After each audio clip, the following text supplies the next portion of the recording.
بسم اللہ الرحمن الرحیم۔ حدیث میں ہے، حضرت عائشہ رضی اللہ عنہا کہتی ہے کہ رسول کریم صلی اللہ علیہ وسلم مجھ سے فرمانے لگے، عائشہ، اگر میں چاہوں تو یقیناً میرے ساتھ سونے کے پہاڑ چلا کرے۔ میرے پاس ایک فرشتہ آیا، اس کی کمر کعبہ کے برابر تھی۔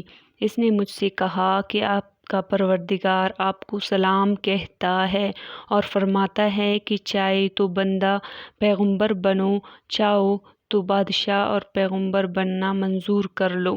میں نے حضرت جبرائیل علیہ السلام کی طرف دیکھا، انہوں نے کہا اپنے نفس کو پست کر دو۔ اور حضرت ابن عباس رضی اللہ عنہ کی روایت میں یہ بھی ہے کہ حضور صلی اللہ علیہ وسلم جبرائیل امین کی طرف متوجہ ہوئے اور مشورہ طلب انداز میں ان کی طرف دیکھا۔ حضرت جبرائیل علیہ السلام نے اپنے ہاتھ سے اشارہ کر کے بتایا کہ پستی و انکساری اختیار کر لیجئے۔ پس میں نے کہا کہ یقیناً میں بندہ پیغمبر بنوں گا۔ حضرت عائشہ رضی اللہ عنہا بیان کرتی ہے کہ اس کے بعد رسول کریم صلی اللہ علیہ وسلم نے کبھی ٹیک لگا کر کھانا نہیں کھایا اور فرمایا کرتے تھے کہ میں اس طرح کھانا کھاتا ہوں جیسے غلام کھاتا ہے، اور میں اس طرح بیٹھتا ہوں جیسے غلام بیٹھتا ہے۔